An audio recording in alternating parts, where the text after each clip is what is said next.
குடிக்க எனக்கு தண்ணி கிடைக்குமா? ஒருவேளை நான் யாரும் தெரிஞ்சா நீ என்கிட்ட குடிக்க தண்ணி கேட்டிருப்ப. அந்த சமயம் நான் ஜீவ தண்ணீரை கொடுத்திருப்பேன். கிணற தோண்டிய எங்க மூதாதையரான யாக்கோபை விட நீங்க சிறந்த மனுஷனா? உங்க தண்ணீர் அவரை விட சிறந்ததா? எனக்கு யாக்கோபுவை தெரியும்.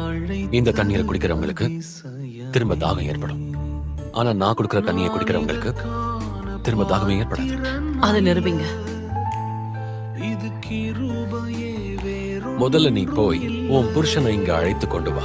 உங்க 2 பேருக்குமே எனக்கு புருஷன் இல்ல. நீ சொல்றது சரி. 5 புருஷர் உனக்கு இருந்தார். இப்ப உனக்கு இருக்கிறவன் உனக்கு புருஷனா? அப்படியா? நீர் ஒரு தீர்க்கதரிசி. அந்த முதல் புருஷர் பேரு ராமன். 2வது நபர் பர்சா. இதெல்லாம் எப்படி உங்களுக்கு தெரியும்? என்ன நீங்க தான் கிறிஸ்துவா? இந்த மனுஷர் நான் செஞ்ச எல்லாத்தையும் என்கிட்ட சொன்னாரு. அவர் தான் கிறிஸ்துவா இருக்கணும்.